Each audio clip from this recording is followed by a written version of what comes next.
తెలంగాణలో పాలనను పరుగులు పెట్టించేందుకు ముఖ్యమంత్రి రేవంత్ రెడ్డి సరికొత్త వ్యూహాన్ని ప్రకటించారు. కలెక్టర్ల సదస్సులో భాగంగా 99 రోజుల ప్రజాపాలన ప్రగతి ప్రణాళిక యాక్షన్ ప్లాన్ ను సీఎం ఆవిష్కరించారు. ఈ ఏడాది మార్చి 6వ తేదీ నుంచి ప్రారంభమై జూన్ 12వ తేదీ వరకు ఈ ప్రత్యేక కార్యక్రమం కొనసాగుతుంది.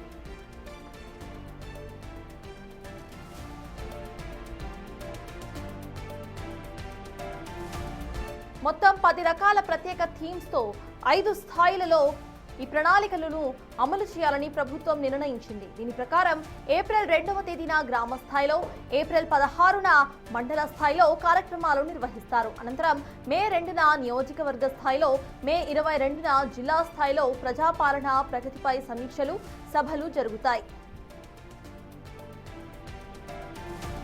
ఈ 99 రోజుల కార్యాచరణకు ముగింపుగా జూన్ 2వ తేదీన రాష్ట్ర ఆవిర్భావ దినోత్సవం సందర్భంగా భారీ ఎత్తున రాష్ట్ర స్థాయి సమావేశాలు నిర్వహించబోతున్నారు. గ్రామ స్థాయి నుంచి రాష్ట్ర స్థాయి వరకు పాలనను ప్రజల వద్దకు తీసుకువెళ్లటమే లక్ష్యంగా సీఎం రేవంత్ రెడ్డి ఈ భారీ ప్రణాళికకు శ్రీకారం చుట్టారు. దీనికి సంబంధించిన పూర్తి అప్డేట్స్ ప్రతినిధి వాసు అందిస్తారు. వాసు, చెప్పండి, 99 రోజుల ప్రణాళిక నుండి ముఖ్యమంత్రి ఇటు ప్రస్తావించినట్టు తెలుస్తోంది. ఈ 99 డే యాక్షన్ ప్లాన్ ఎలా ఉండబోతోంది? అప్డేట్స్ ఏంటి వాసు?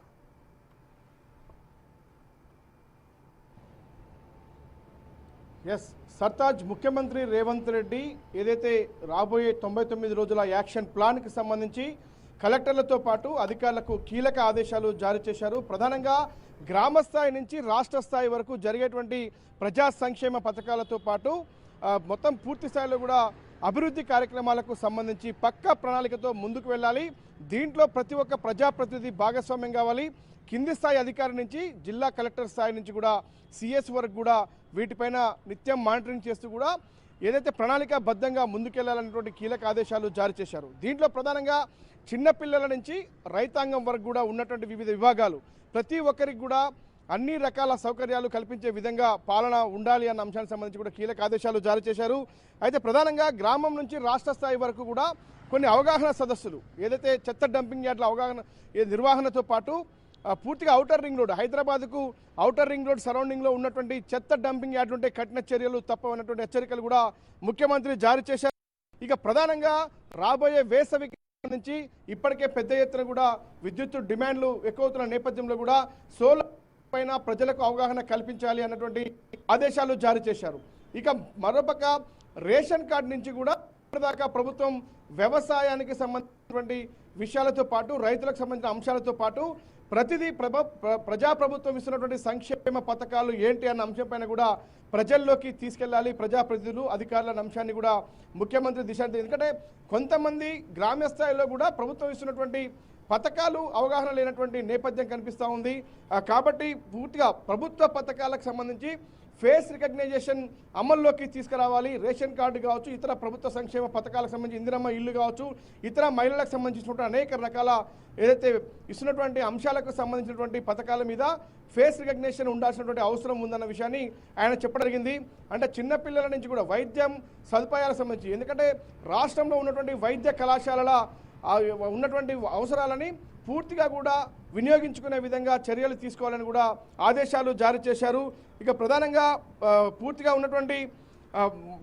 ప్రభుత్వానికి సంబంధించినటువంటి అంశాలన్నీ కూడా డేటాబేస్ ఉండాలి, ఎక్కడ కూడా మిస్సింగ్ కాకూడదు. ఇక ఏదైతే రోడ్ల విషయానికి సంబంధించి గ్రామాల్లో కావచ్చు, ప్రధాన రహదారులకు కావచ్చు, రాష్ట్ర రోడ్లకు సంబంధించి ఎక్కడైతే గుంతలు ఉంటాయో ఆ గుంతలని వాట్సాప్ ద్వారా సమాచారం సేకరించే విధంగా ఏర్పాట్లు చేయాలని అధికారులకైతే కొన్ని కీలక ఆదేశాలు జారీ చేసినటువంటి పరిస్థితి కనిపిస్తూ ఉంది.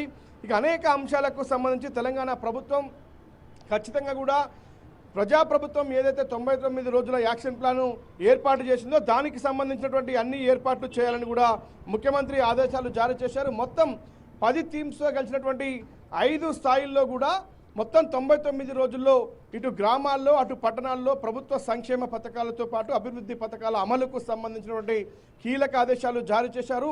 ఇక ఎవరైతే జిల్లా స్థాయిలో ఉన్నటువంటి కలెక్టర్లకు సంబంధించి ఇటు సిఎస్ నుంచి మొదలుకొని గ్రామీణ స్థాయి అధికారి వరకు కూడా ప్రభుత్వ అధికారులు నిత్యం అందుబాటులో ఉండాలి, క్షేత్రస్థాయిలో పర్యటన చేయాలి, ప్రజా సంక్షేమ పథకాల్లో భాగస్వాములు కావాలి, ప్రతి ప్రజాప్రతినిధి అంటే వార్డు నెంబర్ నుంచి కూడా ముఖ్యమంత్రి వరకు ఉన్నటువంటి ప్రజాప్రతినిధులందరూ కూడా ఈ యొక్క ప్రజా సంక్షేమ పథకాల అమలుకు సంబంధించి కూడా భాగస్వాములు కావాలి అన్నటువంటి ఒక యాక్షన్ ప్లాన్ అయితే సిద్ధం చేశారు. ప్రతి ఒక్కరు కూడా వీటిలో భాగస్వాములు అయినట్టయితే ఖచ్చితంగా 99 రోజుల టార్గెట్ను రీచ్ కావచ్చు. రాబోయే 2 ఏళ్ల సమయానికి సంబంధించినటువంటి ఈ యొక్క పాలన ఏ విధంగా ఉండాలి అనే అంశానికి ఇది ఒక ఉదాహరణగా కూడా ముఖ్యమంత్రి ఎగ్జాంపుల్గా వాళ్ళందరికీ చెప్పడం జరిగింది. 99 రోజుల యాక్షన్ ప్లాన్ను సమర్థవంతంగా అమలు చేస్తే వచ్చే 2 ఏళ్లలో కూడా ప్రజల సమస్యలతో పాటు కాంగ్రెస్ ప్రభుత్వం ఇచ్చినటువంటి హామీలు నెరవేర్చే అంశానికి సంబంధించినటువంటి ఏదైతే 6 గ్యారెంటీలతో పాటు సంక్షేమ పథకాల అమలుకు సంబంధించి కావచ్చు, ఇటు యువత